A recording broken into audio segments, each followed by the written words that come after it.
Assalamualaikum warahmatullahi wabarakatuh. Perkenalkan, Assalamualaikum nama saya Muhammad Adib warahmatullahi Mahbub dan teman saya. wabarakatuh. Perkenalkan, nama saya Muhammad Farhan Hairi.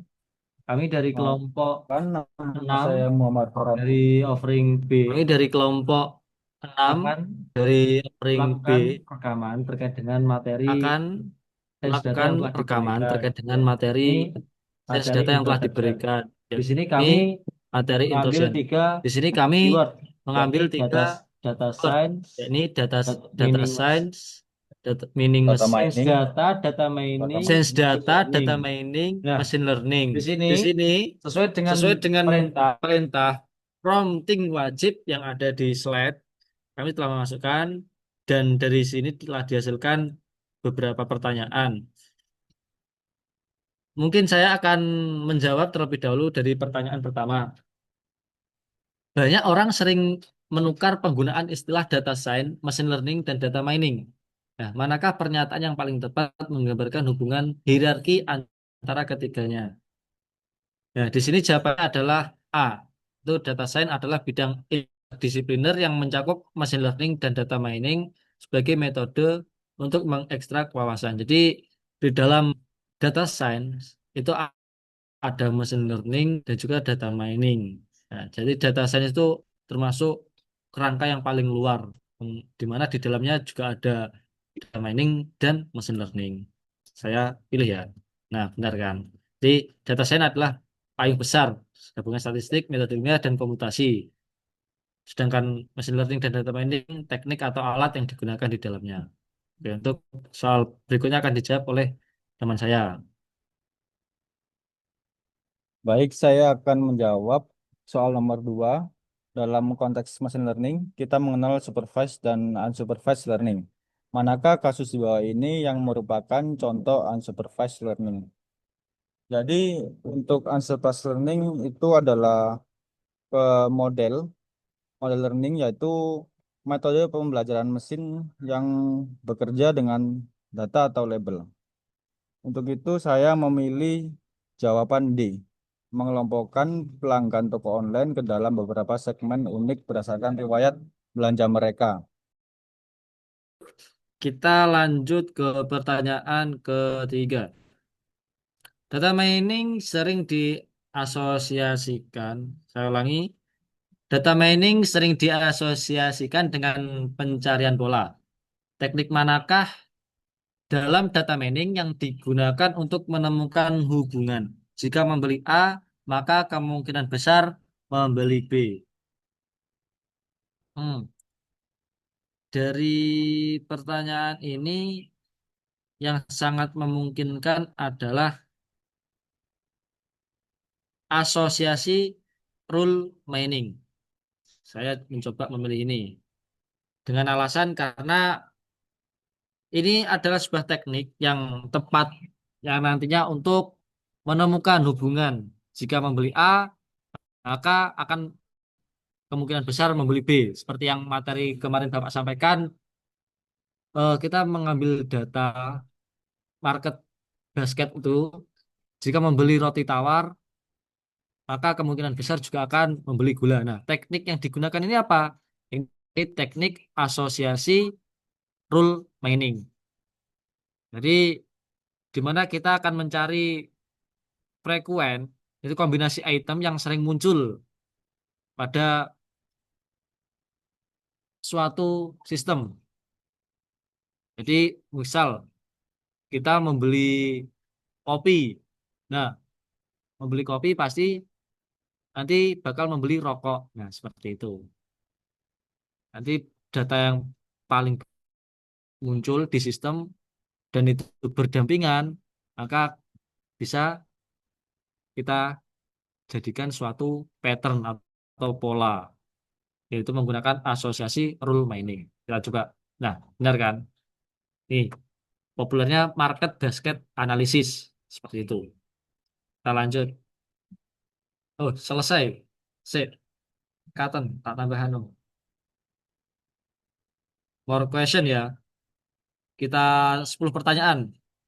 Oke, hampir sama.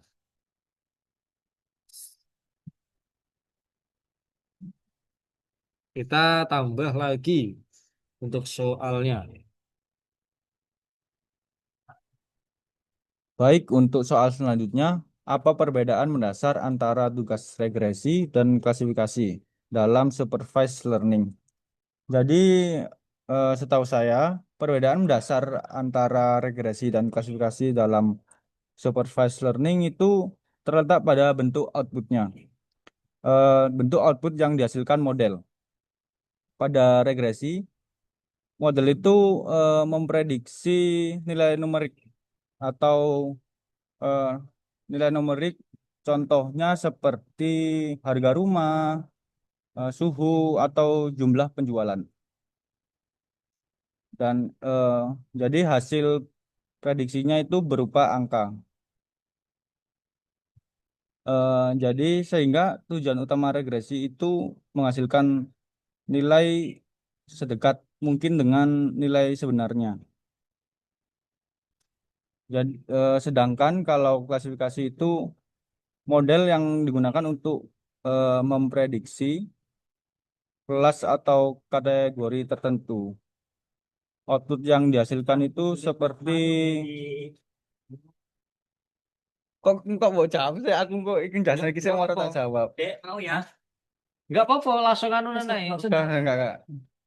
Bisa Enggak. tugas iki. Kamu kemarin di MBM suruh aku bertahan mau. Mang aku tekan di Mang. Oh, klasifikasi. Oke. Sedangkan klasifikasi itu model yang digunakan untuk memprediksi kelas atau kategori. Outputnya yang dihasilkan itu berupa label. Misalnya spam atau bukan spam, lulus atau tidak lulus, serta positif atau negatif.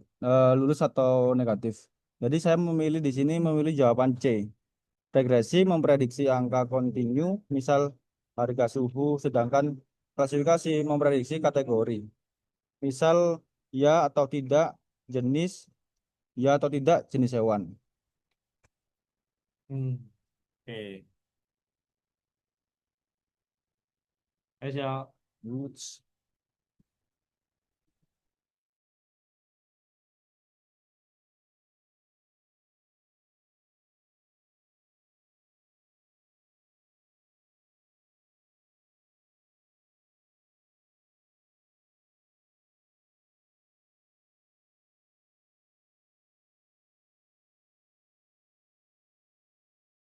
Oh, lu. Oke, baik. Di sini saya akan beralih ke soal selanjutnya. Itu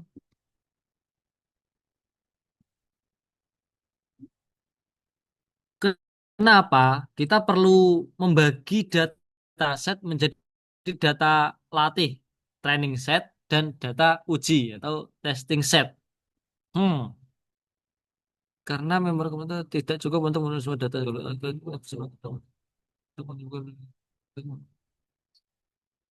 Nah,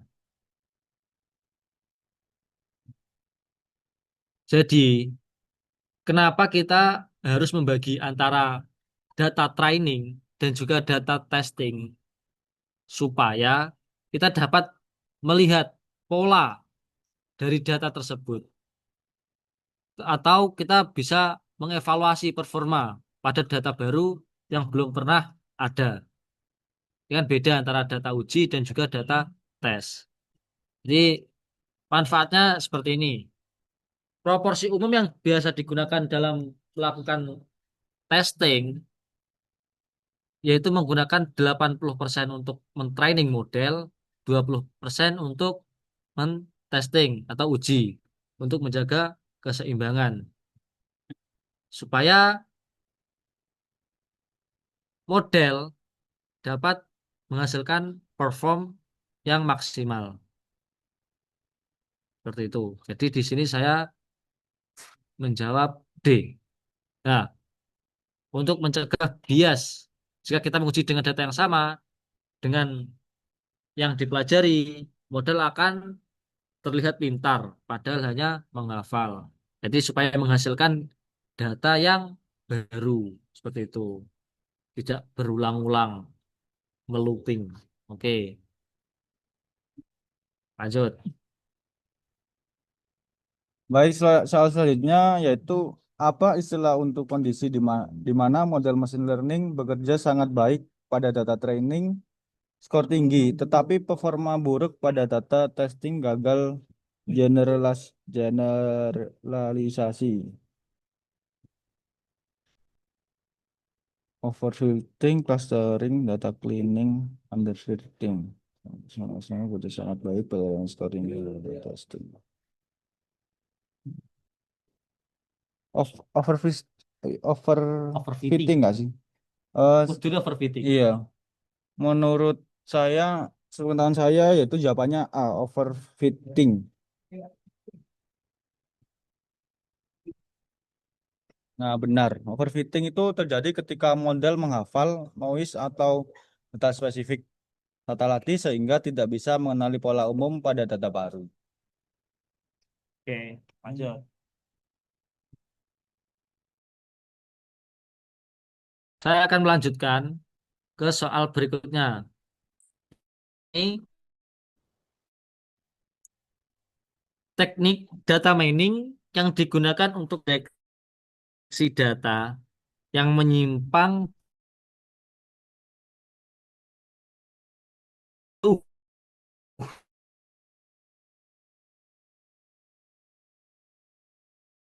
pola umum disebut dengan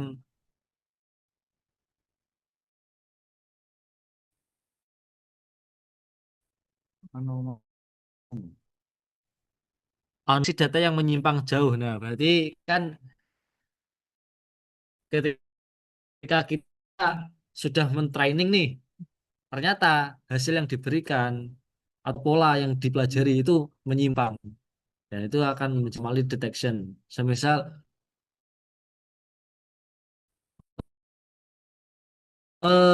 akan terjadi sebuah tersebut. Seperti itu. Jawabannya anomaly detection. Apakah benar? Betul.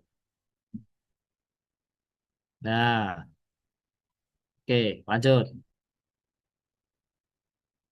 baik, soal selanjutnya nomor 9. Algoritma machine learning K-nearest-neighbors atau KKN bekerja berdasarkan KKN atau KNN bekerja berdasarkan prinsip eh,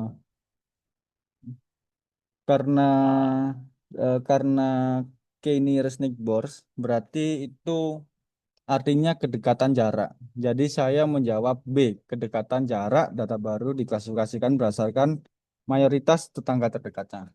Benar. KNN melihat siapa tetangga terdekatmu untuk menentukan label data baru tersebut. Oke, lanjut. Oke, di sini saya akan melanjutkan ke soal selanjutnya dengan soal manakah visualisasi data yang paling tepat untuk melihat distribusi frekuensi dari sebuah variabel numerik, misalnya sebaran umur penduduk. Hmm, mentai. Apa yang enggak? Nah, jawabannya adalah kalau saya sendiri memilih untuk melihat distribusi frekuensi dari sebuah variabel histogram karena histogram ini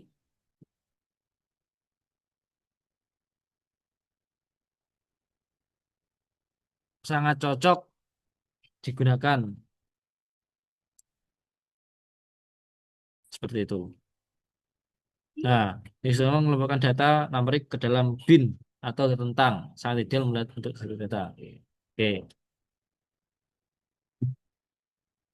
Baik, soal selanjutnya, reinforcement learning berbeda dari supervised dan unsupervised learning karena adanya komponen utama berupa, jadi setahu saya itu reinforcement learning itu adalah eh, saya tahunya itu berupa contoh seperti sebuah robot. Jadi kita melatih sebuah robot, jika dia salah, kita memberikan punishment berupa umpan balik negatif.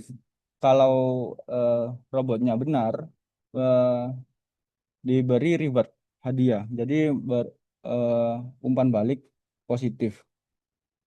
Jadi saya memilih nomor D, reward hadiah. Nah, benar. Agen belajar melalui interaksi trial and error, mendapat poin positif jika benar, negatif jika salah. Oke, next.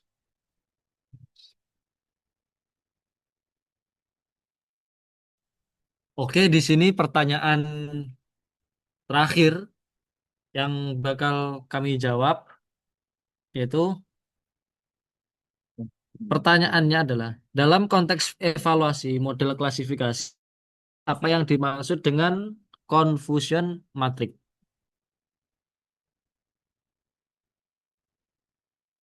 Confusion matrix. Oh, oke. Jadi setahu sependek pengetahuan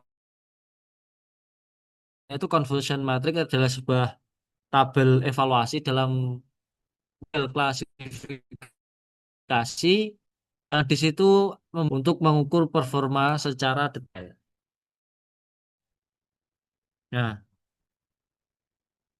jadi di sini saya menjawab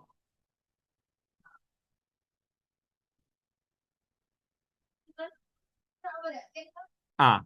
Nah, kan tabel ini membongkar detail kesalahan model, mana yang benar diprediksi, mana yang salah tebak, dan jenis kesalahannya. Baik, soal selanjutnya, apa itu feature engineering dalam data science? Sepengetahuan saya, feature engineering itu adalah eh, modifikasi fitur, yaitu jawabannya C, snippet. Nah, benar. Betul. Mengubah kolom tanggal lahir, contohnya mengubah kolom tanggal lahir menjadi fitur baru usia yang lebih bermakna bagi model. Oke. Baik, Oke, kita coba generate generate ulang. ulang, tambah 10 lagi. Menjawab pertanyaan selanjutnya. Bayangkan Anda membuat model deteksi penipuan kartu kredit. Nah, data transaksi penipuan sangat sedikit, hanya 1% dibandingkan transaksi. Jika model Anda memprediksi semua transaksi aman, akurasinya adalah 99%. Maka metrik akurasi di sini berbahaya. Nah, karena model seharusnya memiliki akurasi 100% tanpa toleransi kesalahan karena penipuan tidak bisa diprediksi dengan benar. Karena akurasi tinggi menutupi fakta bahwa model gagal total. Jawabannya adalah C. Nah, kasih imbalance data yaitu atau kita sebut anomali tadi, anomali analisis. Jadi model bisa terlihat pintar hanya dengan menebak kelas mayoritas. Padahal dia tidak berguna sama sekali, imbalance data.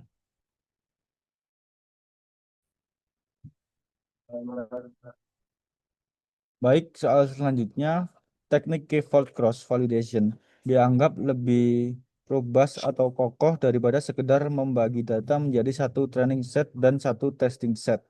Mengapa? Karena teknik ini melatih menurunkan lebih cepat. Karena di sini K-fold cross validation dianggap lebih kokoh daripada sekedar membagi data menjadi satu training set, maka mungkin saya memilih jawaban C. Karena seluruh data mendapat giliran untuk menjadi data latih dan data uji secara bergantian menghasilkan estimasi performa yang lebih stabil. C, coba. Nah, Ya, benar. betul. Hmm, baik, di sini saya akan menjawab soal selanjutnya, yaitu dalam algoritma random forest. Nah, random forest kita menggabungkan hasil prediksi dari banyak decision tree. Konsep menggabungkan beberapa model lemah menjadi satu model kuat. Ini disebut dengan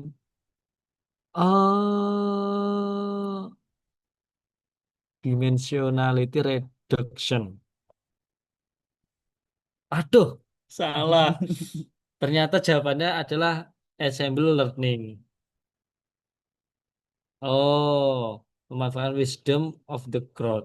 Jadi jawabannya adalah ensemble learning untuk menggabungkan beberapa model lemah jadi satu model yang kuat.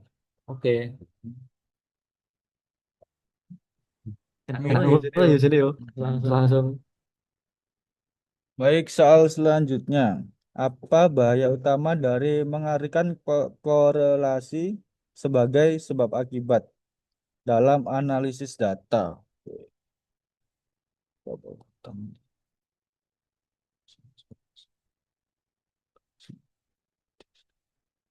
Korelasi yang berlaku untuk teks sedangkan soal dua korelasi satu dua sama kurang tentu.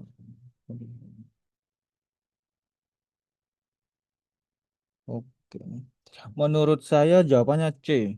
Karena dua variabel bisa bergerak bersamaan karena faktor ketiga confounding variabel bukan karena satu penyebab yang lain. Nah, benar. Contohnya penjualan es krim dan serangan hiu sama-sama naik di musim panas, tapi es krim tidak menyebabkan serangan hiu.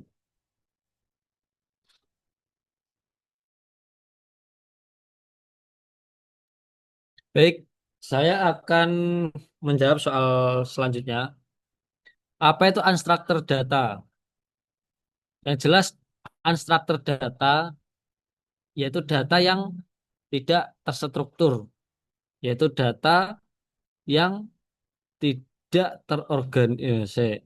Contoh sih, saya lihat ya, data yang berasal dari dalam SQL, data yang tidak memiliki model data atau skema yang terorganisir, teks, email, gambar, video, atau audio, data yang. Nah, jawabannya adalah data yang tidak memiliki model data atau skema yang terorganisir, seperti teks, email, gambar, video, atau audio. Karena ini bisa dibilang unstructured data. Gitu. Kalau struktur data itu ya data yang telah terklasifikasi atau data yang telah diolah seperti itu. Jawab, nah benar. Data ini sudah diproses dengan metode database tradisional, baris dan kolom.